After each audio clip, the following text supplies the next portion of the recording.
Hello Akshita, how are you? Good afternoon. आपको wait करना पड़ा उसके लिए sorry. I was not well और इसलिए रिप्लाई भी नहीं कर पा रही थी थोड़ा सा. कोई नहीं, आज सारे डाउट क्लियर करेंगे. बाकी लोग भी ज्वाइन कर रहे हैं धीरे धीरे, है ना. तो आप लोग अपने डाउट्स जो है वो पूछ लीजिए. I am fine now Akshita, ठीक हूँ मैं. क्वेश्चन अपने चैट बॉक्स में लिख दीजिए, मुझे व्हाट्सएप भी कर सकते हो. कुछ ने किए भी हुए हैं तो वो भी मैं बताती हूँ. दो तीन चीजें जो मुझे आप लोगों से कहनी है, जो मैंने नोटिस की पैटर्न में, जो आप लोग मैसेज कर रहे थे, चैट कर रहे थे. तो एक तो ये कि बार बार आप लोग नोट्स नोट्स नोट्स बहुत कर रहे थे, है ना. हो सकता है वो शायद मेरी क्लास के स्टूडेंट्स ना रहे हो. मैंने बार बार आपको कहा है कि आप सिर्फ अपनी बुक पे फोकस कीजिए, क्योंकि इतना टाइम तो वैसे भी नहीं होता है कि हम बहुत ज्यादा कुछ पढ़ पाएंगे, है ना. और नोट्स जो उसमें डाले गए थे वो मैंने देखा कि अ, मतलब बहुत क्रिस्प थे. तो मुझे लगा कि अगर आप उतना पढ़ोगे तो फिर लिख के कितना होगे, है ना. यूजुअली हम कहते हैं कि अगर हम सागर जितना पढ़ते हैं तो फिर हम बाल्टी जितना लिखते हैं ना, एक ऐसी कहावत है.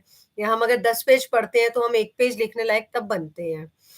तो ये ध्यान रखिए, इसलिए मैंने आपको कहा था बुक में से पढ़ेंगे ना तो थोड़ा डिटेल्ड पढ़ेंगे, तो थोड़ा फिर पेपर में लिख पाएंगे. और ऐसा तो नहीं है कि क्वेश्चन बहुत छोटा आएगा. पैटर्न वगैरह जो है उसके लिए मैंने आपको एक वीडियो सेंड किया था, आपने देख लिया होगा. 100 नंबर का पेपर आएगा, 100 नंबर या 75 नंबर का आपका पेपर आएगा, है ना. उसमें 5 या 6 क्वेश्चन आपको करने होते हैं, 5 या 4 ऐसे होते हैं. मैक्सिमम 5 या 4 क्वेश्चन आपको करने होते हैं. तो नंबर उसी के अकॉर्डिंग डिवाइड होते हैं वो. और चॉइस आती है. जैसे मान लीजिए 5 क्वेश्चन करने हैं तो 7 या 8 क्वेश्चन आपके पेपर में होते हैं, आपके पास चॉइस रहती है. आपको जो अच्छे आते हैं उन्हीं को अटेम्प्ट कीजिए. एक सुझाव जो बार बार क्लास में भी दिया था, अब भी कहूंगी कि पेपर पूरा अटेम्प्ट करके आना. कई बार क्या होता है कि पेपर जब चेकिंग होती है तो अटेम्प्ट ही नहीं किया होता. अगर हम पास करना भी चाहें तो भी नहीं कर सकते, क्योंकि पेपर अटेम्प्ट ही नहीं किया होता. एक क्वेश्चन करके छोड़ दिया तो उसमें पास नहीं कर सकते, है ना.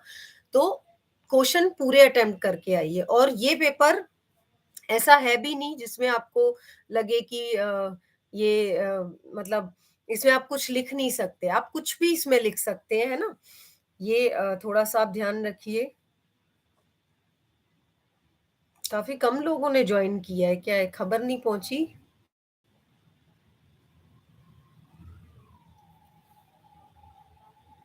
एक बार ग्रुप में डाल दो मैसेज अक्षिता, मैं भी डाल रही हूँ, क्योंकि बार बार मैं भी टाइम नहीं दे पाऊंगी. और तुम्हारी कोई क्वेरी हो तो पूछ लो. तुम्हारी एक क्वेरी क्वेश्चंस को लेकर थी कि इम्पोर्टेंट क्वेश्चन बता दीजिए. देखो, इम्पोर्टेंट तो ऐसा कुछ नहीं होता. मान लो मैं कुछ बता दूं फिर वो ना आए, है ना. कुछ चीजें फिर भी मैंने आपको टॉपिक वाइज बताई थी. जैसे कि मैंने आपको बताया कि जो हिस्ट्री ऑफ न्यूज़पेपर है या हिस्ट्री ऑफ बुक है, मतलब any history of this thing, उनमें से एक आध वो जरूर आएगा, है ना. तो history of newspaper, history of books, इनमें से कोई एक टॉपिक अच्छे से तैयार कर लो, वो आपका जरूर आएगा. उसके बाद न्यूज़पेपर को क्लासरूम में किस तरह से यूज करेंगे, क्लासरूम इम्प्लीकेशन पे जरूर क्वेश्चन आएगा. ठीक है. हाँ, कैसे लिखे ये इस पे भी मैं अभी आती हूँ.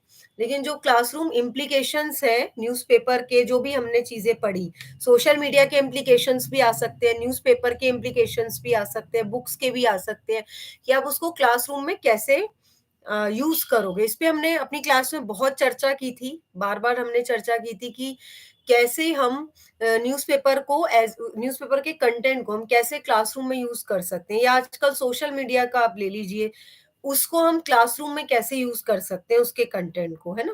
तो इस पे हमने बहुत चर्चा की है. यस, थर्ड टॉपिक वही मैं बताने वाली थी. मीडिया लिटरेसी पे जरूर क्वेश्चन आएगा, उसको आप जरूर कर लीजिएगा. मीडिया लिटरेसी क्या है, उसके एलिमेंट क्या है, क्यों जरूरी है, ठीक है, इसके क्या क्या फैक्टर हैं, ये आपकी बुक में दिए हैं. और किसी नोट्स वगैरह पे मत जाओ, सिर्फ अपनी बुक पढ़ लो. बुक में से कुछ ना समझ आए तो मेरे से पूछ सकते हो, ठीक है. मीडिया लिटरेसी के बारे में जरूर पढ़ो. उसपे क्वेश्चन आएगा। तो 3 टॉपिक तो मैं अभी तक आपको बता चुकी हूँ। हिस्ट्री के ऊपर आएगा, एक क्लासरूम इम्प्लीकेशंस ऑफ न्यूज़पेपर और सोशल मीडिया और एनीथिंग, ठीक है? इस तरह के 2 क्वेश्चन हो गए। Third question is media literacy, तो उसपे क्वेश्चन आएगा, वो आप अच्छे से कर लीजिएगा। क्वेश्चन को समझना ज़रूरी है, घुमा-फिरा के आ सकता है, लेकिन मोटा-मोटा टॉपिक यही रहेगा। जैसे मीडिया लिटरेसी है, तो टॉपिक तो ये है मेजर, लेकिन कुछ घुमा-फिरा के किस तरीके से आ सकता है। मीडिया लिटरेसी अभी बताती हूँ अक्षिता, पहले थोड़े क्लियर कर लूँ, मेरा भी फ्लो बना हुआ है, ठीक है? उसके बाद एजुकेशन पे हो गया क्वेश्चन, और टीवी सीरियल वगैरह पे, क्योंकि एक पूरा चैप्टर आपका सीरियल के ऊपर है ना? हमने पढ़ा था। तो उसको लेकर कोई भी क्वेश्चन, चाहे वो ऐतिहासिक नाटकों को लेकर है या जो कंटेम्परेरी वाले नाटक हैं उनको लेकर है, ऐतिहासिक जो फ़िल्में हैं उनको फ़िल्म्स को लेकर, मूवीज़ को लेकर, है ना? तो मूवीज़ एंड सीरियल्स, और अगर हम आज के टाइम में बात करें तो वेब सीरीज़ वगैरह, इनको लेकर कोई एक क्वेश्चन आ सकता है, तो वो आप कर सकते हैं, ठीक है? इनको कर लीजिएगा। उसके बाद जो हमारी लाइफ पे इम्पैक्ट है इन चीज़ों का, है ना? हमारी थिंकिंग, हमारे थॉट प्रोसेस को कैसे शेप कर रही हैं चीज़ें, इस पे हमने बहुत बार क्लास में बात की है कि कैसे हमारी जो आइडियाज़ हैं उसको चेंज करने में या उसको बनाने में कैसे ये जो पूरा मीडिया है, पूरा मतलब एक क्वेश्चन मीडिया से, एक तो हो गया मूवीज़ हैं, सीरियल है, बुक है, प्रिंट मीडिया, और एक आपका वैसा जो टेलीविज़न मीडिया है ना? या न्यूज़पेपर वाला मीडिया है। तो उसको लेकर कि वो हमारी थिंकिंग को किस तरह से शेप करने में मदद करता है, उसको लेकर भी क्वेश्चन आ सकता है, ठीक है? कुछ क्वेश्चन प्रीवियस ईयर के पेपर में से देख लो, ठीक है?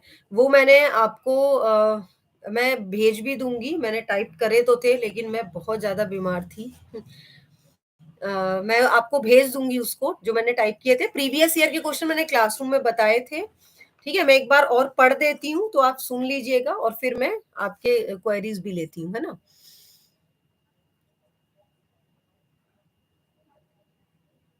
कैसे लिखेंगे का भी जवाब मैं देती हूँ। कैसे लिखेंगे पे ये बात करते हैं, ठीक है? चलो एक क्वेश्चन लेते हैं और किस तरह अटेम्प्ट करना है, इस पर भी बात करते हैं, ठीक है? अब जैसे मान लीजिए, एक क्वेश्चन है, फर्स्ट क्वेश्चन जो मैंने आपको भेजा भी है अक्षिता। पहला क्वेश्चन है कि discuss the possibilities of newspaper text in shaping people's view, है ना? यानी लोगों के विचारों को आकार देने में अखबार की विषय वस्तु, कंटेंट ऑफ द न्यूज़पेपर, है ना? उसकी क्या संभावना है? हमारे मतलब रोज सुबह हम उठते हैं, हम न्यूज़पेपर पढ़ते हैं, तो वो न्यूज़पेपर किस तरीके से हमारी जो थॉट प्रोसेस है उसको शेप करता है, ये पूछा है। सबसे पहले कोई भी क्वेश्चन पढ़ेंगे उसको समझेंगे उसमें पूछा क्या है, ठीक है? आपने समझ लिया क्या पूछा है? अब आप आइए इसके आंसर पे। पहले आप मुझे लिख के बताइए, आप इसको पहले कैसे अटेम्प्ट करते? 4-5 पॉइंट्स में मुझे बताओ, आप इसको कैसे, क्लास की तरह ही ले रही हूँ, मजबूर हूँ, आदत है। आप लोग मुझे बताओ कि आप इस क्वेश्चन को कैसे अटेम्प्ट करते? Discuss the possibilities of newspaper text in shaping people's view, लोगों के विचारों को आकार देने में अखबार की विषय वस्तु की जो संभावना होती है उसकी व्याख्या करें। ये क्वेश्चन अगर आता है तो आप इसको कैसे लिखते? सबसे पहले आप क्या करते? आप सबसे पहले न्यूज़पेपर के बारे में लिखते, है ना? बिल्कुल, बिल्कुल। बिल्कुल ठीक अक्षिता। सबसे पहले आप थोड़ा-सा, क्योंकि आप history of newspaper, history of books, history of ये सब करोगे, है ना? न्यूज़पेपर की हिस्ट्री भी आपने पढ़ी होगी, पत्रिकाओं की हिस्ट्री, मैगज़ीन्स वगैरह की हिस्ट्री पढ़ी होगी। तो सबसे पहला काम रहेगा कि न्यूज़पेपर की हिस्ट्री थोड़ा-सा बता दोगे, ठीक है? उसके बाद अब आपसे क्या पूछा है कि अखबार की विषय वस्तु, फिर आओगे कंटेंट ऑफ द न्यूज़पेपर। तो कंटेंट की आप वैरायटी बताओगे कि न्यूज़पेपर में सिर्फ एक तरह का कंटेंट नहीं होता, है ना? पेपर में there are lots of variety of contents like political news and आपका स्पोर्ट न्यूज़ है, एंड एक, है ना, पूरा इकोनॉमी को लेकर न्यूज़ है, आपका एंटरटेनमेंट भी होता है, तो lots of variety of news, ठीक है?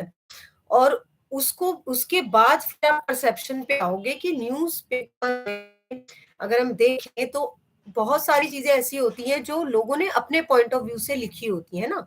मतलब कई बार क्या होता है, मैंने आपको बताया भी था, अगर आप 3-4 न्यूज़पेपर अलग-अलग उठाओगे और एक न्यूज़ को, सिर्फ एक न्यूज़ लेना और उसको 4-5 न्यूज़पेपर में अलग-अलग देखोगे तो आपको अलग-अलग पॉइंट ऑफ व्यू मिलेंगे।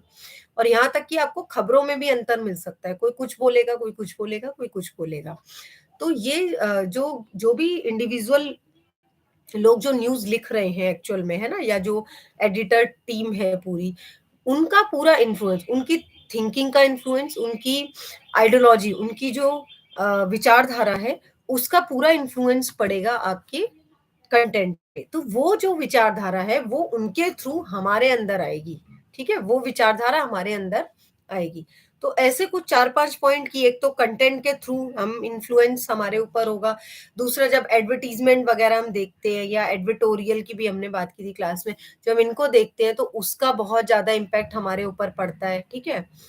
और और क्या चीज़ें हैं, पॉलिटिकल न्यूज़ है या कोई इंफोटेनमेंट, कई बार हम कोई जॉब वगैरह इस तरह की न्यूज़ हम देखते हैं, उसका हमारे ऊपर इम्पैक्ट पड़ता है। तो इस तरह से बहुत सारी चीज़ें हैं जो रोज़मर्रा, क्योंकि हम मॉर्निंग में उठते ही सबसे पहला काम न्यूज़पेपर पढ़ते हैं और उसमें इस तरह की खबरें होती हैं जो हम वही उनको सच मानने लगते हैं। क्योंकि हम रोज़ पढ़ते हैं, वो हमारी रोज़ की ज़िंदगी का हिस्सा है और हम सच मानने लगते हैं और वो कहीं न कहीं हमारे माइंड को शेप करने लग जाती है ना, जैसा जो हम पढ़ते हैं।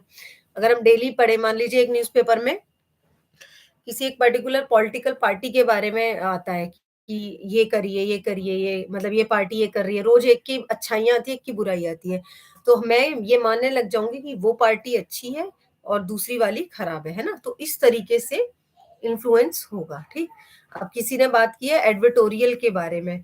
एक्चुअली ये मैंने न्यूज़पेपर में बहुत बार नोटिस किया, पर मैं आपको भेज नहीं पाई। देखती हूँ अगर आज कोई एग्ज़ाम्पल मिले। एडिटोरियल क्या होता है, बेसिकली आपको न्यूज़पेपर जब आप खोलोगे, उसमें एक एडवर्टाइज़मेंट की तरह, मतलब एक न्यूज़ की तरह एडवर्टाइज़मेंट होता है बेसिकली, ठीक है? होगी वो न्यूज़, मतलब न्यूज़ के फॉर्म में होगी, हेडिंग होगी, आपको ऐसा लगेगा ये कोई न्यूज़ छपी है, लेकिन वो एक्चुअल में एक एडवर्टाइज़मेंट होती है ना? जैसे आपने देखा होगा कई बार जो सेलिब्रिटीज़ होते हैं, उनकी वो कोई प्रोडक्ट को एंडोर्स करते हैं, तो वो इस तरह की उनको लेकर उनकी फ़ोटो प्रिंट देंगे और साथ में एक न्यूज़ पूरी छपी होगी और लिखा होगा न्यूज़ के फ़ॉर्म में। लेकिन वो एक्चुअल में होता है एडवर्टाइज़मेंट, ठीक है? तो जो इस तरह की चीज़ें हैं वो एडिटोरियल होती है, जिसमें कि न्यूज़ फ़ॉर्म में एडवर्टाइज़मेंट होता है और हम ये सच मान लेते हैं। हम देखते हैं कि अरे ये तो बिल्कुल न्यूज़ है, ये तो कोई खबर है, लेकिन वो होती है एडवर्टाइज़मेंट है। लेकिन न्यूज़ के चक्कर में उसपे हमारी वो आई कैचिंग हो जाता है, हमारी नज़र उस पे ज़्यादा जाती है, ठीक है? तो ये एडिटोरियल है। रोल ऑफ न्यूज़पेपर इसमें लिख सकते हैं, हाँ, लिख सकते हैं अक्षिता, लेकिन उसमें थोड़ा-सा ये देखना कि हमारी, मतलब अपने से जोड़ के, कि हमारी लाइफ में न्यूज़पेपर का क्या रोल है, ठीक है? बिल्कुल लिख सकते हैं। और आपने लिखा कि नैरेटिव्स एंड स्टोरी भी प्रीवियस 2 ईयर में आए हैं। हाँ, नैरेटिव्स और स्टोरी आए हैं, तो इसमें भी हमने पूरा पढ़ा था नैरेटिव्स क्या होते हैं, स्टोरीज़ क्या होती हैं, इन दोनों में डिफरेंस आप पढ़ के जाइएगा। नैरेटिव्स और स्टोरी में क्या डिफरेंस होता है। स्टोरीज़ जो है वो ज़्यादा एक काल्पनिक दुनिया में होती है और नैरेटिव्स वो होते हैं जैसे हमने कुछ आँखों देखा हाल, मतलब कहीं कोई घटना देखी, कहीं कुछ सुना और फिर हम उसको जब किसी को बताते हैं, है ना? जैसे मान लीजिए मैं आपसे पूछूँ कि कल क्या हुआ आपके साथ, है ना? या मैं अपना बताऊँ कि कल मेरे साथ ये चीज़ें हुई, मैं आपको नरेट कर रही हूँ। या मान लीजिए आप कल पेपर देने जाएँगे और मैं शाम को आपको कॉल करूँ, हाँ जी, बताओ क्या हुआ पेपर में? तो आप पूरा मुझे एग्ज़ामिनेशन हॉल का सीन बताएँ और फिर तो वो नरेटिव होता है। तो नरेटिव और स्टोरी में डिफ़रेंस होता है। इसको हम रिसोर्स के रूप में कैसे यूज़ करते हैं, इसको ज़रूर पढ़ के जाइएगा कि स्टोरीज़ स्पेशली कहानियाँ जो है वो बहुत अच्छा माध्यम होता है चीज़ों को सिखाने का। तो किस तरीके से क्लासरूम में हम कहानियों का यूज़ कर सकते हैं। कहानियों का यूज़ सिर्फ़ भाषा की क्लास में नहीं होता कि इंग्लिश, हिंदी पढ़ाने के लिए हो रहा है। कहानियों का यूज़ हम मैथ्स पढ़ाने के लिए भी कर सकते हैं, हम साइंस पढ़ाने के लिए, सोशल साइंस पढ़ाने के लिए हम कहानियों का प्रयोग कर सकते हैं। तो ये मैंने आपको फर्स्ट क्लास में भी बोला था कि हम मीडिया एंड एजुकेशन का पेपर पढ़ रहे हैं। तो यहाँ पे कोई भी आप टॉपिक हो, कोशिश कीजिएगा एट द एंड थोड़ा-सा उसको एजुकेशन से जोड़ के आइए। जैसे जो मैंने अभी पहला क्वेश्चन आपको बताया था कि न्यूज़पेपर की क्या संभावनाएँ होती हैं, न्यूज़पेपर टेक्स्ट की हमारे माइंड को शेप करने में। तो एट एंड में इसका फिर आप ऐसे ही करके आना कि हमें इसके बारे में फिर जागरूकता फैलाने की ज़रूरत है कि जब हम कोई भी खबर देखेंगे, तो हम ये देखें कि उसको हमें किस तरीके से पढ़ना है ना? कोई भी खबर देखते ही ट्रस्ट नहीं करना है, उसकी जाँच-पड़ताल करनी है, 2-4 जगह देखना है, उसके बाद हमें देखना है कि हाँ, ये सही है या गलत है, ठीक? अ, अक्षिता, पेड न्यूज़ क्राइम तो नहीं है, क्राइम नहीं कहूँगी, लेकिन वो रिलायबल नहीं होती, है ना? अगर हम ओवरऑल हम ये कह सकते हैं, क्योंकि देखिए कोई लॉ के अकॉर्डिंग तो क्राइम नहीं है और लोग करवा भी खूब रहे हैं, पेड न्यूज़ तो बहुत होती है, पैसा दिया।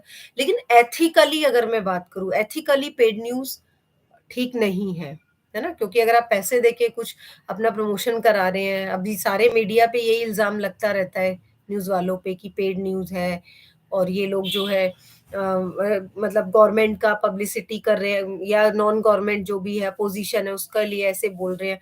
तो ये सब पेड न्यूज़ क्राइम नहीं है, ठीक है? इन शॉर्ट आपका जवाब ये है कि क्राइम नहीं है।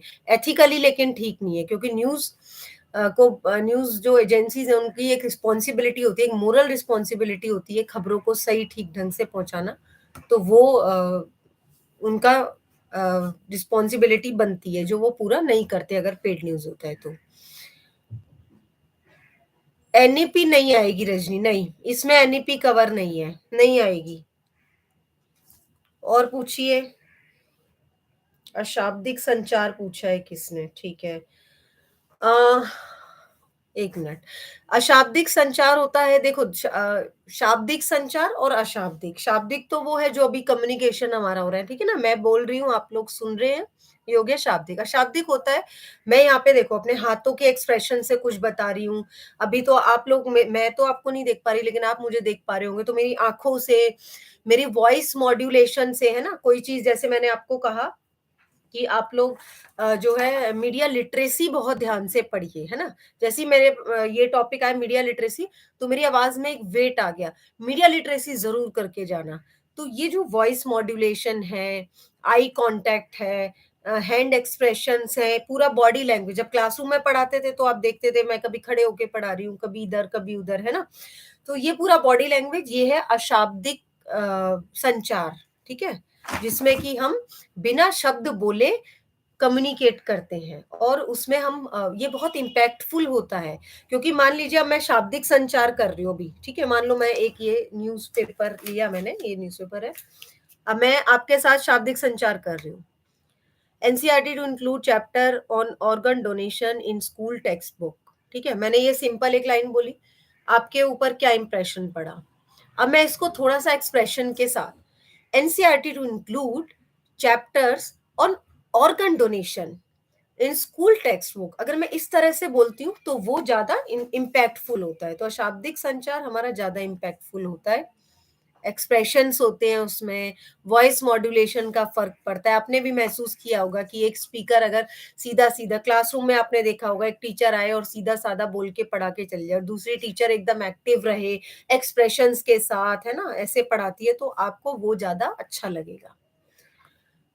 मीडिया लिटरेसी का मतलब है, लक्ष्मी, राजलक्ष्मी ने पूछा है, मीडिया लिटरेसी का मतलब है कि जहाँ पे हम मीडिया ये हमारे अंदर जागरूकता फैलाए कि जो मीडिया है उसकी जो मतलब मीडिया में जो भी खबरें हैं उसके बारे में हम जागरूक बने एक्चुअल में, ठीक है? मतलब हमें ऐसा सिंपल ये नहीं है कि हमने कोई भी खबर देखी उस पे ट्रस्ट कर लिया, हम उसकी जांच पड़ताल करें, खबरों की जड़ में जाना, बेसिकली ये है मीडिया लिटरेसी, ठीक है? और थोड़ा-सा डिटेल में बता देती हूँ। और अपनी बुक पढ़ो, पता नहीं मुझे तो समझ नहीं आ रहा, मेरे इतना कहने के बावजूद भी आप लोग बराबर नोट्स, नोट्स माँगे जा रहे थे। नोट्स पढ़ोगे तो फिर लिख के क्या आओगे? कितना लिखोगे? 15 नंबर का एक क्वेश्चन आ गया तो आपको कंटेंट तो चाहिए ना लिखने के लिए, तो कैसे लिख पाओगे वो, है ना? तो आपके पास होना चाहिए वो, कंटेंट होना चाहिए। 10 पेज पढ़ोगे तब जाके 2 पेज लिखने, ये सबके साथ है, मेरे साथ भी है। संदीप, ये 6th सेमेस्टर की क्लास चल रही है। मीडिया इन क्लास नहीं, एक्चुअली लाइव सेशन चल रहा है।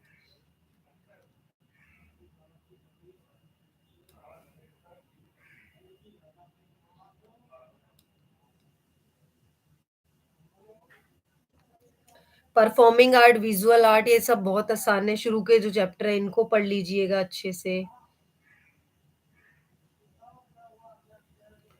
और स्पेशली जो सेकंड वाली यूनिट है ना उसमें जैसे understanding media culture, shaping the views experience, ये वाला है ना, मीडिया को शेप करना।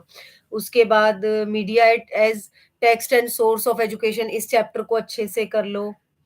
फिर मेरे को लगता है सेकंड यूनिट पे थोड़ा ज़्यादा फ़ोकस करना, स चैप्टर 6, 7, 8, ठीक है? और बाकी फर्स्ट में जो है वो हिस्ट्री वगैरह है। हाँ, अक्षिता डिजिटल मीडिया भी है ना, डिजिटल मीडिया तो ये जो भी हम सारे रिसोर्स आपको पता ही है, जो भी डिजिटल इलेक्ट्रॉनिक मीडिया ये सब डिजिटल मीडिया में आता है। Using the example of television serial और film discuss how it is difficult for them to maintain historical. हाँ, रजनी शायद आपने ये मेरे से उसमें भी पूछा था ना मैसेज में। बिल्कुल, मैं अभी इसको बताती हूँ आपको। नूरी सॉरी, नूरी, क्वेश्चन जैसे मान लीजिए आपके पास 3 घंटे है ना, 180 मिनट्स है और आपको 5 क्वेश्चन अटेम्प्ट करने हैं, तो 180 डिवाइडेड बाय 5 कर लो, ठीक है? और बिल्कुल उतने ही टाइम में एक क्वेश्चन अटेम्प्ट करो। हालांकि पहले क्वेश्चन में थोड़ा ज्यादा टाइम लगता है हमेशा, क्योंकि फ्लो नहीं बनता हमारा, है ना? लेकिन कोशिश आप ये करो कि हमेशा इक्वली, जैसे आपके पास कुछ 35-36 मिनट का टाइम आएगा एक क्वेश्चन के लिए, 30 मिनट्स एक क्वेश्चन को आप आराम से दे सकते हो।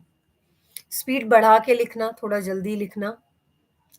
मैक्सिमम 5 से 6 शीट तो लिखना है ऐसे, 1, 2, 3, 4 एंड 5 ऐसे, ठीक है? जैसे मैं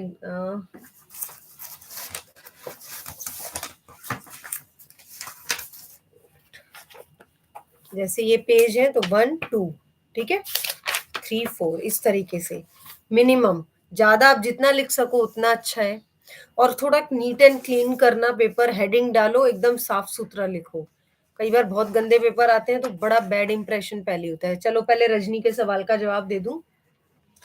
रजनी ने पूछा, using the example of television serial discuss how it is difficult for them to maintain historical authenticity while portraying historical event and personalities। ठीक है, एक टेलीविजन धारावाहिक का उदाहरण लें और चर्चा करें कि उनके लिए ऐतिहासिक घटनाओं और व्यक्तित्वों के चित्रण में प्रामाणिकता बनाए रखना कितना मुश्किल है। ये हिंदी में है। अब इसमें जरा पहले पॉइंट टू पॉइंट ना इस क्वेश्चन को समझो। Using the example of television serial, तो यहाँ पे ये आपको क्लियर है, टेलीविजन सीरियल की बात हो रही है। Discuss how it is difficult for them, या फिर इसमें तो मूवी भी लिखा है, और फिल्म्स, या फिल्म और टेलीविजन सीरियल, हिस्टोरिकल टेलीविजन। एक मिनट, ये क्वेश्चन अलग है? नहीं नहीं, सेम है। तो कोई भी टेलीविजन सीरियल या फिल्म का एग्जाम्पल लो और ये एक्सप्लेन करो कि जो हिस्टोरिकल पोर्ट्रेट है ना, जो आपने देखा होगा हिस्टोरिकल सीरियल है बहुत सारे। क्लासिक एग्जाम्पल महाभारत रामायण उठा लेना, सबने देखी है, ठीक है? तो मान लीजिए उसका लिया, तो उनके लिए अब क्वेश्चन आपसे पूछा है कि मान लीजिए कोई भी हिस्टोरिकल सीरियल जो होता है, उनके लिए कितना मुश्किल है ऑथेंटिसिटी बनाए रखना पर्सनैलिटीज में। मतलब आप कैरेक्टर्स दिखा रहे हैं, है ना? जैसे मान लीजिए महाभारत का लेते हैं तो उसमें अर्जुन है, भीम है, ठीक है? ये कैरेक्टर है, अर्जुन, युधिष्ठिर, भीम। तो इन कैरेक्टर की ऑथेंटिसिटी बनाए रखना वो कितना मुश्किल होता है जब कोई ये सीरियल बनाता है। मैंने आपको बिल्कुल क्लास में इसका एग्जांपल दिया था कि आप पुराना महाभारत सीरियल देखिएगा और नए वाला देखिएगा, आपको दोनों में बहुत डिफरेंस मिलेगा, ठीक है? उनके कपड़ों में।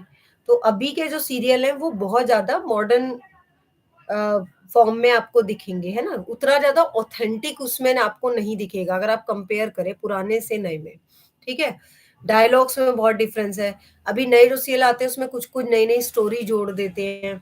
तो ये कितना मुश्किल है सीरियल्स के लिए, ये बहुत चैलेंजिंग है, क्योंकि जब हिस्ट्री होती है तो हिस्टोरिकल फैक्ट आपके पास डिपेंड करता है आप सोर्सेस क्या क्या यूज कर रहे हैं, ठीक है रजनी? ये अब आंसर है कि सबसे मुश्किल है कि हिस्टोरिकल ऑथेंटिसिटी को बनाए रखना। कोई भी आप चाहे पोर्ट्रेट बनाए, कोई भी कैरेक्टर बना रहे हैं, ठीक है? या फिर आप कोई भी मतलब पात्र भी बना रहे हैं, उसके साथ-साथ सेट बना रहे हैं, तो वो कितना ऑथेंटिक होगा, आपके पास सोर्स ऑफ इन्फॉर्मेशन क्या है उसका, उस पे डिपेंड करेगा। आपके पास कोई ऑथेंटिक सोर्स ऑफ इन्फॉर्मेशन नहीं होगा तो आप ये नहीं कर पाएंगे, ठीक है? दूसरा, पब्लिक कितना उसको एक्सेप्ट करेगी, पब्लिक एक्सेप्टेंस बहुत जरूरी है। अभी आज के टाइम में तो देखो कोई भी मूवी आती है, कोई हिस्टोरिकल मूवी आती है तो पब्लिक आउटरीच शुरू हो जाता है ना, वो पहले ही कि नहीं नहीं बायकॉट करो, ये करो, वो करो, ये ठीक से नहीं दिखाया। अभी आदि पुरुष का भी आपने रिसेंट देखा होगा, उसका भी एग्जाम्पल दे सकते हो, हिस्टोरिकल मूवी है, आपने देखा है उसका ट्रेलर? आदि पुरुष मूवी है प्रभास की, देखना आप उसको। तो उसमें किस तरीके से आप देखेंगे कि रामायण जो पुरानी वाली है उसमें राम को, हनुमान को, रावण को, उनको कैसे उसमें कैसे पोर्ट्रेट किया और अभी नई जो आ रही है उसमें कैसे, आप वो डिफरेंस अगर समझ लेंगे तो आप इसका जवाब दे पाएंगे। पूछा इसमें यही है कि ये कितना मुश्किल होता है उसमें ऑथेंटिसिटी को बनाए रखना। हिस्ट्री में मुश्किल है ना? रिसेंट जो घट रहा है वो मूवी में दिखाना है, आप आसानी से दिखा सकते हो क्योंकि आपको सब कुछ पता है। हिस्ट्री में कौन सी चीज कैसे हुई आपको कैसे पता? तो इसमें आप आंसर में सबसे पहले आप हिस्टोरिकल सीरियल और फिल्मों से शुरुआत करोगे, उनका थोड़ा इंट्रो दोगे, एग्जाम्पल्स लिखोगे, कुछ कुछ हिस्टोरिकल सीरियल के मूवीज के एग्जाम्पल लिखोगे, फिर प्रेजेंट सिनेरियो पे आओगे कि वर्तमान में किस तरह से चीजें बन रही है, और एंड में आप लिखोगे इसके चैलेंजेस क्या है। तो चैलेंजेस, सबसे बड़ा चैलेंज है उसकी ऑथेंटिसिटी को बनाए रखना, ठीक है। और आपकी बुक में आप इसको जब इस वाले हिस्से को पढ़ोगे ना, हिस्टोरिकल सीरियल वगैरह, तो आपको बहुत सारे उसमें पॉइंट्स मिल जाएंगे, आप छांट लेना, उसमें अलग अलग काफी सारे पॉइंट आपको मिल जाएंगे कि एक्चुअल में क्या चैलेंजेस थे, ठीक है।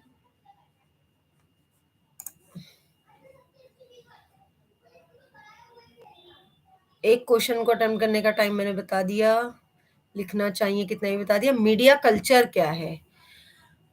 मीडिया कल्चर देखो, मीडिया कल्चर, कल्चर क्या है? संस्कृति, ठीक है। अब हर जगह की अपनी संस्कृति होती है, ऐसे ही मीडिया की भी अपनी संस्कृति। संस्कृति बेसिकली क्या होता है? जीवन जीने के तरीके हम इसको डिफाइन करते हैं ना। हमारा एक पूरा लाइफस्टाइल हमारा कल्चर है ना। मेरा, मेरे घर का एक अपना लाइफस्टाइल है, मेरा एक अलग कल्चर है, आपका अलग होगा। तो मीडिया का कल्चर क्या है? मीडिया में भी अलग अलग मीडिया फॉर्म का एक अलग अलग कल्चर होता है, ठीक है। जैसे मान लीजिए अगर आप प्रिंट मीडिया की बात करते हैं तो वहां का कल्चर अलग है। वहां पे आपके पास ठहराव रहता है, आपके पास एक दिन है, आज का पूरा दिन है, कल खबरें जानी है, थोड़ा सा रिलीफ है कि हाँ ठीक है। लेकिन फिर भी फास्ट तो ऑब्वियसली काम करता है क्योंकि कल न्यूज़पेपर जाना है, लेकिन आपको लिखने का टाइम है, एडिटर देखेगा उन चीजों को, तो थोड़ा सा इनफ टाइम रहता है। लेकिन अगर आप बात करें टेलीविजन की, जहाँ पे आपको तुरंत ब्रेकिंग न्यूज दिखानी है, ठीक है, तो उसमें क्या होगा? वो ब्रेकिंग न्यूज आपको फटाफट, वहां पे आपके पास सोचने का स्कोप नहीं रहेगा। तो मीडिया कल्चर में different different opinion, different different चीजें हैं। हर मीडिया जो फॉर्म है उनकी अलग अलग, उनके अलग अलग कल्चर है बेसिकली। मीडिया की स्टाइल्स अलग अलग, मीडिया स्टाइल के हिसाब से अलग अलग आपको कल्चर मिलेंगे, ठीक है। अलग अलग मीडिया संस्कृति। तो ये आप इस तरीके से इसको एक्सप्लेन कराओ। एक मिनट।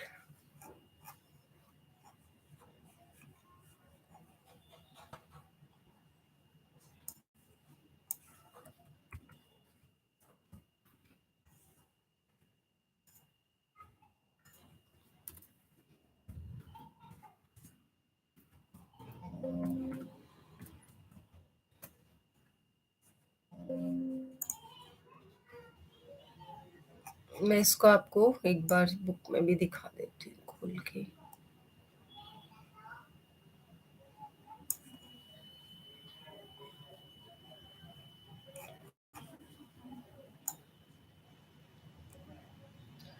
बाकी तो इतना ये पेपर उतना मुश्किल है नहीं, है ना? क्योंकि इसमें सारी चीज़ें आप लोगों के सामने ही हैं, आप खुद उनको फ़ील कर रहे हो, महसूस कर रहे हो, आप यूज़ कर रहे हो उन चीज़ों को, है ना? तो ये आप इसके बारे में लिख के आ सकते हैं, मतलब मेन ये है मेरा कि आप ब्लैंक मत छोड़िएगा कुछ भी।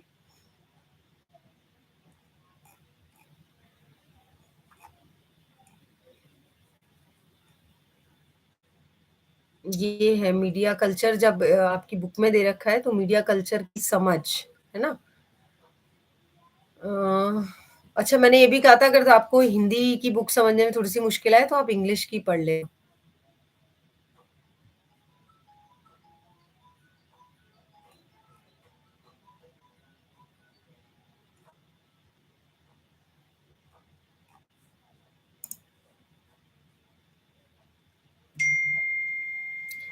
रजनी ने बड़ा अच्छा सवाल पूछा है, ma'am what is actually authenticity mean? Authenticity का मतलब यहाँ पे इस क्वेश्चन के संदर्भ में मैं आपको बता रही हूँ, ऑथेंटिसिटी का मतलब है जो रिलायबल, जिस पे भरोसा किया जा सके, कुछ ऐसी मतलब फेक इंफॉर्मेशन ना हो, वो है ऑथेंटिसिटी, ठीक है। फेक ना हो, आप कुछ भी दिखाओ गलत, आपके पास सोर्स क्या है ना। जैसे महाभारत की अगर हम ऐतिहासिक सीरियल की बात करें, महाभारत की बात करते हैं, तो महाभारत जो मेन वेद व्यास जी ने लिखी है और उसके बाद उसकी इंटरप्रिटेशंस भी बहुत हुई हैं अलग अलग लिखी हैं अलग-अलग तरीके से, लेकिन आप किसको ऑथेंटिक मानेंगे? ऑब्वियसली, लेकिन उन्होंने लिखी है संस्कृत में, तो क्या आपको संस्कृत की नॉलेज है? और संस्कृत की नॉलेज नहीं है तो आप ट्रांसलेटेड वर्ज़न पढ़ेंगे, ट्रांसलेटेड वर्ज़न पढ़ेंगे तो आप समझ सकते हैं कि डिफरेंस तो आएगा ही आएगा। तो यहाँ पे ऑथेंटिसिटी में फ़र्क आ जाता है, ठीक है? आप उस टेक्स्ट को ओरिजिनल तो पढ़ नहीं रहे, तो जब आप उसकी व्याख्या पढ़ रहे हैं या आप उसकी ट्रांसलेटेड वर्क पढ़ रहे हैं तो उसमें फ़र्क आ जाता है। ये जो भी मेरे को ऑडियो मैसेज मत भेजो, क्योंकि मैं अभी सुन नहीं पाऊँगी, आप मेरे को कुछ वैसे भेज दो, लिख के भेज दो जो भी क्वेश्चन है।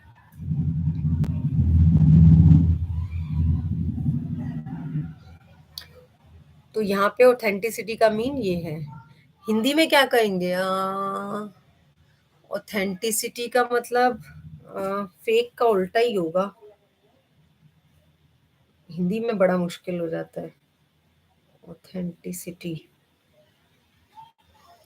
प्रामाणिक, प्रामाणिक होना। है ना? मतलब वही कि वैलिडेट होना, जिस पे भरोसा किया जा सके। कोई प्रमाण होना चाहिए ना आपके पास कि ऐसी चीज़ अगर आपने ये चीज़ दिखाई है, तो ये चीज़ कहीं मेंशन है, आपने मन से बना के कुछ भी सीरियल में कुछ भी डाल दिया, है ना? ऐसा नहीं होना चाहिए। उसका कोई सोर्स होना चाहिए। जब भी आप कोई न्यूज़ मतलब सीरियल बना रहे हैं, आप कोई मूवी बना रहे हैं, कोई भी आप रियलिस्टिक मूवी बना रहे हैं ना, कोई सच्ची घटनाओं पे आधारित, तो उसका कोई आधार आपके पास होना चाहिए। ऐसा नहीं है आपने कुछ भी दिखा दिया। मदर इंडिया मूवी ज्योति नहीं, इसमें हिस्टोरिकल मूवी का मतलब क्या होता है? मदर इंडिया क्लासिक मूवी तो है, हिस्टोरिकल का मतलब है जिसमें इतिहास के बारे में बात, जैसे मान लीजिए कोई अकबर के बारे में मूवी हो, कोई राजा महाराजा के बारे में, पृथ्वीराज चौहान मूवी है, इस तरह की मूवीज। ऐतिहासिक मूवी का मतलब जो इतिहास को दिखाती है। मदर इंडिया में इतिहास नहीं है, वो एक क्लासिक मूवी है वैसे। मतलब बहुत जैसे पुरानी है ना, क्लासिक हम कहते हैं, क्लासिकल सॉन्ग, क्लासिकल मूवी, उस तरह की मूवी है। कोई और तरह का प्रश्न आता तब शायद इसमें आप मदर इंडिया मूवी के बारे में बता सकते थे। अच्छा, ओजस्विनी ने एक क्वेश्चन और पूछा है, attention, perception and memory is important for long question. Skip करना चाहो कर सकते हो, चॉइस आएगी पेपर में, क्योंकि इसमें जाओगे तो फिर अलग अलग ये समझने पड़ेंगे। मुझे लगता है बाकी टॉपिक कर लो इससे अच्छा, ठीक है? चॉइस तो आएगी। हाँ रजनी, गंभीरता नहीं, प्रामाणिकता ज्यादा सुटेबल है ऑथेंटिसिटी के लिए। गंभीरता तो ये है कि आप उस चीज को कितना गंभीर तरीके से ले रहे हैं, है ना? और कोई क्वेश्चन पूछिए। मीडिया साक्षरता के बारे में देखो, ये मैंने बुक खोली है एक्चुअली। मीडिया साक्षरता के बारे में इसमें कहा गया है कि यह समझना कि देखना विश्वास नहीं है। यानी मीडिया साक्षरता की जब हम बात करते हैं तो पहले आप ये देखिए कि जो भी चीज हमने देखी है वो जरूरी नहीं कि सच हो, ठीक है? ये जानना, अगर हम ये समझ गए कि हमारा देखा हुआ, हमारा सुना हुआ फेक भी हो सकता है, तो वो मीडिया साक्षरता है ना। हम हमेशा यूट्यूब वगैरह चलाते हैं, जैसे मेरी डॉटर चलाती है, तो मैं उसको हमेशा कहती हूँ, कई बार जैसे कुछ बताया, मम्मी ऐसे बताया था यूट्यूब में, तो मैं हमेशा कहती हूँ, बेटा यूट्यूब पे सब कुछ सच नहीं होता, बहुत सारे फेक चीजें बनती है, बहुत सारी एडिटिंग हो जाती है, बहुत सारे लोग फेक फेक चीजें बनाते हैं ना। तो जो दिख रहा है वो सच हो ये जरूरी नहीं। अगर आप इस बात को समझ गए, ये मीडिया साक्षरता है। तो जब हम मीडिया साक्षरता की बात करते हैं, हमें जैसे क्लासरूम में बच्चे हैं, उनको ये समझाना सिखाना कि मीडिया साक्षरता क्या है। जो भी चीज हम देख रहे हैं उसको सच ना माने, हमें अप टू डेट भी रहना है, क्या चल रहा है ना? जैसे अभी मैंने आपको तुरंत बता दिया कि आदि पुरुष का ट्रेलर है, उसको आप देखो, ऐतिहासिक मूवी, फिर कंपेयर करना कि नॉर्मली जो रामायण सीरियल था एक वो, उसके बाद और भी आपने नए रामायण सीरियल भी देखे होंगे, ठीक है? आपने कार्टून वाली रामायण भी देखी होगी जो कार्टून वाले फॉर्म में बनी थी, और अब आप ये आदि पुरुष मूवी भी देखेंगे। आप सबका कंपेयर करके देखना क्या क्या क्या चीजें फर्क मिलता है आपको, ठीक है? और उसके बाद मीडिया लिटरेसी में मीडिया के उपयोग के बारे में जागरूकता, मीडिया को हम कैसे यूज कर सकते हैं, है ना? समाचार पत्र हैं, कितना मैंने आपको बताया था कि हम जब रिसर्च वगैरह करते हैं तो कई बार हम न्यूज़पेपर को ऐसे रेफरेंस यूज करते हैं कि ये न्यूज़ यहाँ पे छपी थी, अब हमने इसको यूज किया है ना। मान लीजिए मैं एनवायरनमेंट पे कोई रिसर्च कर रही हूँ, तो न्यूज़पेपर में कोई रिपोर्ट आती है तो मैं उसको अ, कोट करूँगी, है ना? उसको मैं बता दूँगी, लेकिन मैं सोर्स ज़रूर बताऊँगी कि इस न्यूज़पेपर में इस तारीख को ये खबर छपी थी, उसके आधार पे मैं ये बात कह सकती हूँ इस तरीके से। Example is Maharana Pratap serial. हाँ, रजनी ये बता सकते हो, ये एक हिस्टोरिकल सीरियल है ना? हालाँकि रीसेंट सीरियल है लेकिन हिस्टोरिकल है। एक्चुअली विषय हिस्टोरिकल होना चाहिए। मैम आप एजुकेशन डीएससी का भी नोट्स एक्सप्लेन कर देना। हाँ, अंजलि मैं कोशिश तो करूँगी कि मैं उसपे वीडियोज़ बनाऊँ अलग-अलग टॉपिक के। पॉलिसी वाला पेपर है ना, बनाने मुझे इसके भी थे पर नहीं बना पाई। उसके शायद मैं बनाऊँगी, ठीक है? पॉलिसी वाले के, तो आप वीडियोज़ मेरे को फ़ॉलो करना इस पे और एक सेशन तो मैं ले ही लूँगी, आप लोगों के लिए। चलिए और बताइए? और 1-2 चीज़ें जो मैं डिस्कस करना चाह रही थी। हाँ, जैसे एक क्वेश्चन ये मैंने प्रीवियस ईयर में आया हुआ है जैसे critically reflect on the use of WhatsApp and Zoom to teach primary school, ठीक है? अब जैसे यहाँ पे व्हाट्सएप और ज़ूम का आ गया, हो सकता है किसी और टॉपिक पे आ जाए, मतलब व्हाट्सएप ना पूछ के मान लीजिए आपसे यूट्यूब के बारे में पूछ लें, ज़ूम की जगह आपको गूगल मीट के बारे में पूछ लिया जाए, है ना? तो इनको हम क्लासरूम में एज़ अ रिसोर्स कैसे यूज़ कर सकते हैं, वो आपसे पूछा गया है। यहाँ पे प्राइमरी के बारे में पूछा है, हो सकता है आपको एलिमेंट्री के बारे में, बड़ी क्लासेस में आप कैसे यूज़ कर सकते हैं, ठीक है? तो इसके क्या-क्या चैलेंज हैं, इसकी अच्छाइयाँ क्या हैं, इसकी कमियाँ क्या हैं, ये आप एक्सप्लेन कराओगे। क्लासरूम में हमने बहुत सारी करी थी, मैंने आप लोगों से पूछे थे। ये वाली हाँ, माहिरा, ये वाली अपलोड हो जाएगी। क्यों नहीं अटेंड कर रही हूँ? जाना है? बहुत कम लोगों ने जॉइन किया, वैसे पूछते रहेंगे मैम ये बता दो, वो बता दो। अब जॉइन नहीं किया।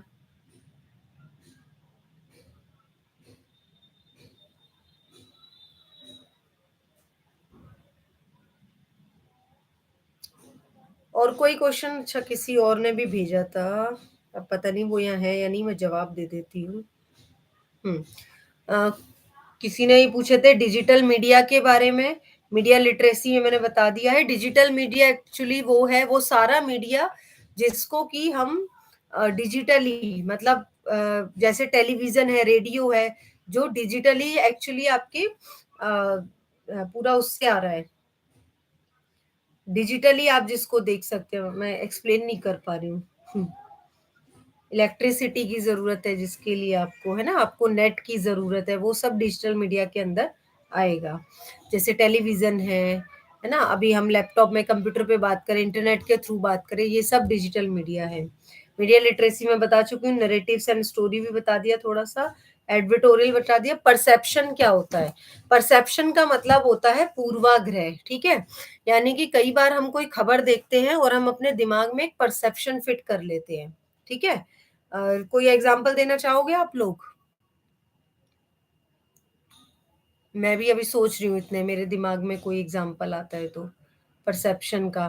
बहुत सारे होते हैं, हम रोज़मर्रा की ज़िंदगी में कोई भी खबर देखते हैं और हम उसके बारे में एक परसेप्शन बना लेते हैं, है ना? जैसे कोई व्यक्ति के बारे में हमने कोई खबर देखी, आजकल तो पॉलिटिकल हलचल इतनी चल रही है, तो आपने उस पॉलिटिकल कोई आपने न्यूज़ देखी और आपको लगा कि भई ये क्या है? मतलब आपने उसके बारे में कुछ दिमाग में अपने बना लिया कि ये चीज़ ऐसे होती है ना? जैसे मान लीजिए कि दिल्ली के स्कूल के बारे में कोई रिपोर्ट आई, है ना? 1-2 अच्छे स्कूल दिखा दिए कि दिल्ली के स्कूल ये देखो बहुत बढ़िया बिल्डिंग है, बहुत वो है और आपने ये परसेप्शन बना लिया कि दिल्ली में तो भाई वर्ल्ड क्लास एजुकेशन है, यहाँ तो सरकारी स्कूल बहुत बढ़िया है। लेकिन ये एक परसेप्शन होगा, आप जाइए, देखिए, 4-5 स्कूलों की हालत अपनी आँखों से देखिए, अपने आस-पड़ोस के स्कूल देखिए, तो आपको पता लगेगा कि क्या एक्चुअल में क्या सभी स्कूल अच्छे हो गए या केवल कुछ स्कूल अच्छे हुए। इम्प्रूवमेंट है ऑब्वियसली, लेकिन पूरी तरह से एजुकेशन सिस्टम चेंज अभी नहीं हुआ है ना? अभी बहुत काम बाकी है। तो अगर मैं सिर्फ़ एक न्यूज़ देख के उस परसेप्शन को बना लूँ और ये रोज़ होता है, ट्विटर आप उठाइएगा, कोई भी खबर मिलेगी, लोग परसेप्शन बना लेते हैं अपना, है ना? अभी केरला स्टोरी फ़िल्म चल रही है, लोगों ने खूब परसेप्शन उसके बारे में बनाए हैं, पूर्वाग्रह ऐसी है, वैसी है। मैंने तो ख़ैर अभी नहीं देखी है, तो मैं नहीं बताऊँगी कुछ कैसी है, लेकिन है, परसेप्शन बनते हैं। है ना? हम कोई भी न्यूज़ देखते हैं, हम कोई भी मूवी देखते हैं, तो हमारे दिमाग में उसको लेके जो पूर्वाग्रह आ जाते हैं, जो हमारा जो थॉट प्रोसेस उसको लेके होता है, वो परसेप्शन होता है। Difference between mass media and mass communication. Mass media basically ये एक ही चीज़ है, लेकिन थोड़ा-सा डिफरेंस इसमें ये है, जब हम मीडिया की बात करते हैं, तो वहाँ पे मीडिया से रिलेटेड हमारा ज़्यादा वो होता है, मतलब मीडिया में न्यूज़ आ गए, है ना? प्रिंट मीडिया आ गया, अ, टेलीविज़न पे जो खबरें आ रही हैं, वो न्यूज़ है ना, न्यूज़ एजेंसी वगैरह, वो आपकी मास मीडिया हो गई। मास तो आपको पता है जिसकी पहुँच ज़्यादा हो। ठीक है, लेकिन जब हम मास कम्युनिकेशन की बात करते हैं, तो मास कम्युनिकेशन वो है जो कम्युनिकेशन का मतलब क्या होता है? अपनी बात दूसरों तक पहुँचाना, है ना? आपस में कम्युनिकेट करना। तो सिर्फ़ न्यूज़ वाले कम्युनिकेट नहीं करते, कम्युनिकेट हमसे मूवीज़ भी करती हैं। तो जो मूवी है वो मास कम्युनिकेशन का हिस्सा है, सीरियल है वो मास कम्युनिकेशन का हिस्सा है, या मैंने कोई शॉर्ट मूवी बनाई, कोई गाना बनाया, ये सब मास कम्युनिकेशन का हिस्सा है। आजकल यूट्यूब पे लोग वीडियो बना-बना के डाल रहे हैं ना, मैं भी बना रही हूँ आजकल, मेरा भी अपना एक चैनल है। तो ये सारी चीज़ें एक्चुअली मास कम्युनिकेशन है कि हम लोगों तक कुछ पहुँचा रहे हैं, अपने बारे में कुछ बता रहे हैं, कुछ उनकी सुन रहे हैं, या जो चल रहा है उसको हम फॉलो कर रहे हैं, ये सब है mass communication. Media specifically news से रिलेटेड है, ठीक है? ये डिफरेंस है। दृश्य और प्रदर्शन कला के बारे में बता दो, ठीक है। दृश्य और प्रदर्शन कला, ठीक है, बताती हूँ। इसके लिए मैं थोड़ा-सा चैप्टर खोलूँगी। एक्सप्लेन तो कर दूँगी, बट थोड़ा-सा आपको बुक से थोड़ा-सा बताती हूँ।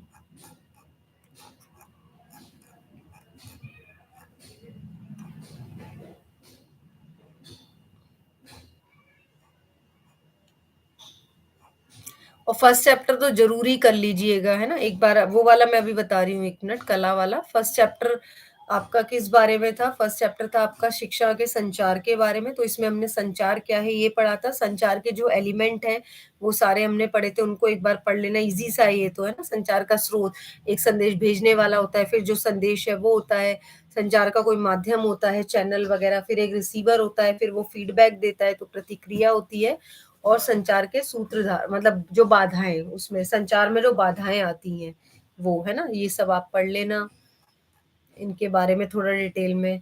संचार के प्रकार अभी हमने कुछ-कुछ पढ़े हैं ना, मौखिक संचार, अशाब्दिक संचार। अशाब्दिक संचार में मैंने आपको बता दिया, जो फेशियल एक्सप्रेशंस है, आई कम्युनिकेशन होता है इसमें, है ना? हमारा बॉडी लैंग्वेज होता है, हमारी वॉइस मॉड्यूलेशन, ऊपर-नीचे जो आवाज़ हो रही है, इसके अलावा कोडिंग, है ना? कई बार हम कोड भाषा में अपनी बात करते हैं, है ना? कुछ भी, जैसे कई बार आपने देखा होगा कि टीचर जो हैं वो कई बार आप लोगों ने एग्ज़ाम्पल दिए थे क्लास में, टीचर का कुछ नाम रख दिया, या कुछ भी अपने आपस में 2 फ्रेंड हैं, वो आपस में कुछ भी बात कर लेते हैं, सामने वाले को पता भी नहीं लगता कि क्या बात हुई, तो वो कोड लैंग्वेज भी एक तरह की अशाब्दिक भाषा होती है। और तीसरा लिखित संचार, जो लिख के हम करते हैं। कक्षा में प्रभावी संचार की रणनीतियाँ, ये ज़रूर कर लेना कि कक्षा में कम्युनिकेशन को कैसे इफ़ेक्टिव बनाया जाए। इसको मैंने बताया था कि एक एनवायरनमेंट अच्छा होना चाहिए, ठीक है? अच्छे साधन होने चाहिए, और ज़्यादा से ज़्यादा टीम वर्क कराया जाए, है ना? हमारा बॉडी लैंग्वेज डिपेंड करता है टीचर का, बच्चों का बॉडी लैंग्वेज अच्छा होना चाहिए। सुनना, एक्चुअली सुनना भी जो भी हमारे चारों कौशल होते हैं भाषा के, सुनना, बोलना, लिखना, पढ़ना, है ना? ये सारी चीज़ें तो स्पेशली, लेकिन सुनने पे ज़्यादा फ़ोकस होना चाहिए, क्योंकि हम कहते हैं कि हम जितना सुनेंगे उतना अच्छा हम बोल पाते हैं, है ना? तो सुनने की हमारे अंदर आदत होनी चाहिए। फीडबैक बहुत इम्पोर्टेंट है कि टीचर जो है वो हमेशा फीडबैक दे बच्चों को, है ना? तुमने कैसा लिखा? तो ये फीडबैक की वजह से हम अपने कम्युनिकेशन को इम्प्रूव कर सकते हैं। उसके बाद हास्यवृत्ति पढ़ा था कि हम जो है कहीं न कहीं एक सार्कास्टिक वे में कुछ चीज़ें, या हम थोड़ा-सा हँसी-मज़ाक करते हुए हमें अपनी क्लासरूम में हम अच्छा कम्युनिकेशन कर सकते हैं, बच्चों को भी मज़ा आए। अगर सीरियस होके पढ़ाते रहेंगे तो अच्छा नहीं लगेगा। तकनीकी कौशल होना चाहिए, टेक्नोलॉजी में स्किल्स हमारे अच्छे होने चाहिए, तभी हम अच्छा कम्युनिकेशन कर पाएँगे। और कंप्लीट हमें क्लैरिटी होनी चाहिए कि हम क्या पढ़ा रहे हैं। मान लीजिए टीचर पढ़ा रहा है, उसको खुद को क्लैरिटी नहीं है, खुद को टॉपिक में कन्फ्यूज़न है, तो वो नहीं पढ़ा पाएगा, है ना? तो अगर आप क्लासरूम में जा रहे हैं, आप अपनी क्लास को अच्छे से प्रिपेयर करके जाएँ, आप स्पष्ट होंगे तो आप बेहतर उसको कम्युनिकेट कर पाएँगे। ठीक है? उसके बाद इस चैप्टर में आपके संचार के विभिन्न साधन, ऑडियो मीडिया जो सिर्फ़ ऑडियो वाले होते हैं, रेडियो वगैरह, दृश्य मीडिया जो देख सकते हैं, ठीक है? दृश्य में जो सिर्फ़ देख सकते हैं जैसे कि जो भी ग्राफ़िक्स होते हैं, चार्ट है, कोई पोस्टर हो गया, है ना? जो पत्रिकाएँ, पुस्तकें ये सब सिर्फ़ विज़ुअल है, तो ये दृश्य मीडिया हो गया। दृश्य श्रव्य मीडिया वो जिसे हम देख सुन सकते हैं जैसे कि टेलीविज़न वगैरह हो गया हमारा, इस तरह की। जनसंचार माध्यम जो भी बताया, मास कम्युनिकेशन पूरा। और मल्टीमीडिया।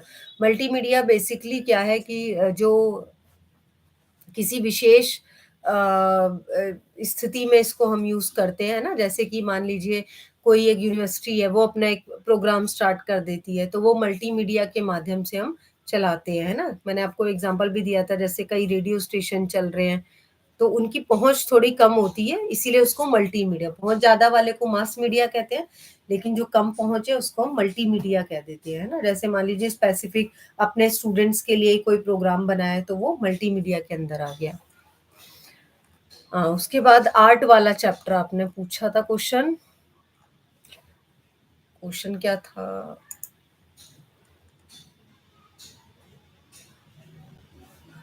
यस माहिरा, कोशिश करेंगे 19th मई को लाइव लें। दृश्य और प्रदर्शन कला पूछा था, ठीक है। देखो, दृश्य कला तो वो है जिसमें हम जो भी विज़ुअल कर सकते हैं चीज़ों को, विज़ुअल आर्ट्स जो होती हैं ना, जैसे कि मान लीजिए कोई पेंटिंग है, तो उसमें हम देखकर बहुत कुछ सीखते हैं, बहुत कुछ फ़ील करते हैं। तो पेंटिंग हो गई या बहुत सारे लोग अपने स्कल्पचर्स बनाते हैं ना, मूर्तियाँ वग़ैरह बनाते हैं, तो उसके थ्रू वो अपने आप को एक्सप्रेस करते हैं और वो मतलब विज़ुअलाइज़ हम कर सकते हैं कि एक्चुअल में व्यक्ति क्या कहना चाह रहा है, ठीक है?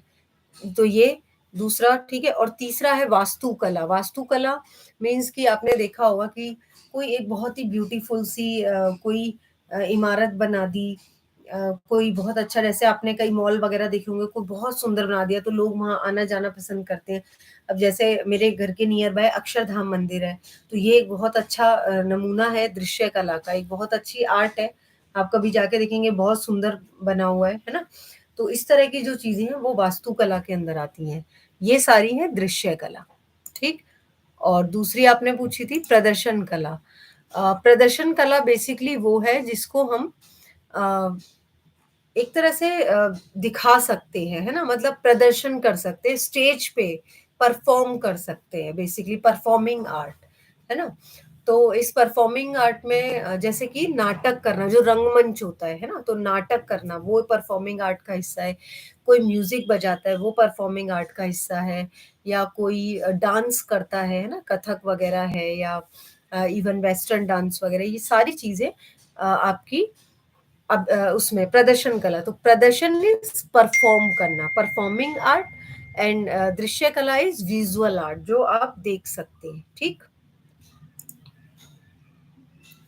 इंटरनेट और वेब सवाल क्या है अक्षिता इंटरनेट और वेब में क्या बताऊं इनके बारे में बताऊं एक बार क्लियर करो बीएड की इंफॉर्मेशन अंजलि बीएड के फॉर्म भर दिए आपने मैंने भेजा था सीयूईटी का ग्रुप में तो आई होप आपने भर दिए होंगे form radio and education Akshita radio का तो सबसे ज़्यादा इम्पोर्टेंट मैंने आपको बताया था कि ये मास मीडिया का बहुत अच्छा साधन है रेडियो की पहुंच सबसे ज़्यादा है ना जहाँ जिन एरियो में टेलीविज़न नहीं है इंटरनेट नहीं है वहाँ रेडियो है ना रेडियो की पहुंच मैंने बताया था शायद 98% हमारे इंडिया में है तो रेडियो एक बहुत अच्छा साधन है हमारे पास लोगों तक पहुंचने का उन जगहों पे भी स्पेसिफिकली उन जगहों पे भी पहुंचने का जहां पर और लोग नहीं जा सकते है ना मतलब और साधन नहीं जा सकते ठीक तो ये आप ध्यान रखिए और इसका यूज किस तरह से कर सकते हैं एक तो डिस्टेंस एजुकेशन में हो गया जहाँ पे क्लासेस वगैरह नहीं लग सकती तो रेडियो पे हम क्लासेस वगैरह करवा सकते हैं दूसरा हम नॉलेज सेशंस आपने देखा होगा कभी रेडियो सुना हो तो पहले कृषि दर्शन वगैरह ये सब खेती के बारे में बता रहे हैं किसानों को है ना क्रिकेट वगैरह आपने देखा होगा तो नॉलेज सेशंस है स्पोर्ट्स है इंफॉर्मेशन है इंफॉर्मेशन नॉलेज और क्लासेस है ना कोई भी कंटेंट या इवन जागरूकता अभियान होते हैं टाइम टू टाइम जैसे स्वास्थ्य सुविधाओं को लेकर, ये भी एक तरह के एजुकेशन के पार्ट हैं जो हम रेडियो के माध्यम से करते हैं।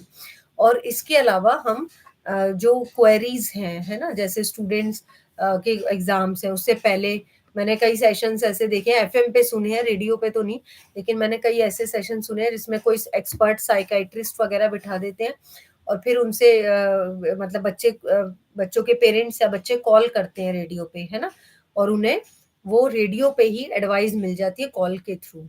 तो इस तरह के प्रोग्राम में रेडियो हेल्प करता है एजुकेशन में, मतलब आप देखिए कि काउंसलिंग भी कर रहा है ना, क्लासेस के लिए भी हेल्प कर रहा है और एग्जामिनेशन वगैरह के लिए भी, इंफॉर्मेशन के लिए भी, नॉलेज के लिए भी, है ना, तो नॉलेज आपकी कहाँ काम आएगी, कॉम्पिटिटिव एग्जाम वगैरह जब आप देते हैं वहां पे।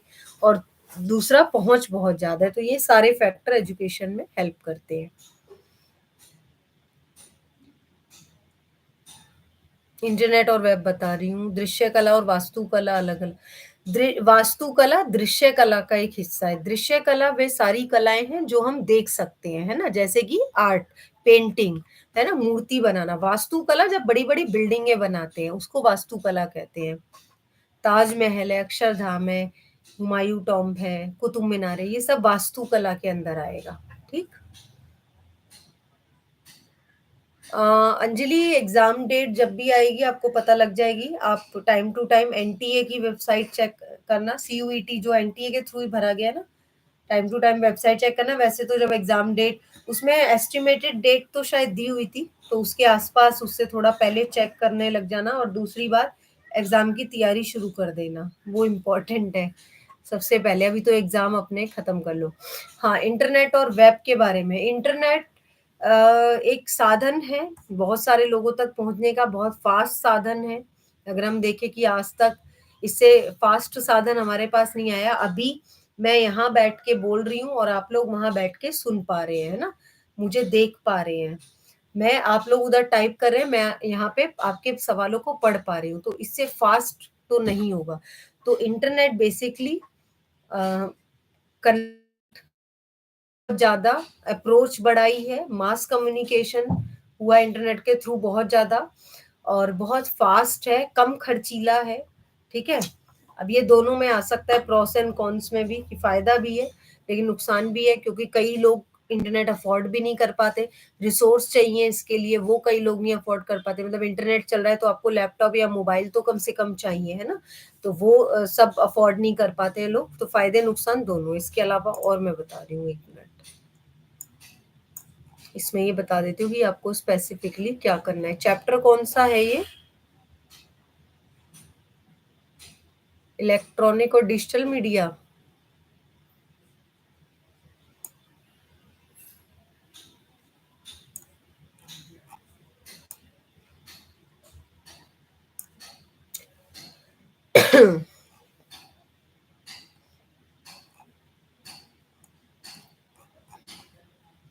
बाकी ये पुस्तकों की हिस्ट्री वगैरह पढ़ लेना है तो कहानी की तरह बस पढ़ लेना। कुछ हुआती पत्र पत्रिका तो ये सारी चीजें है ना, रेडियो कब से शुरू हुआ, नहीं याद रहे फैक्ट तो एक दो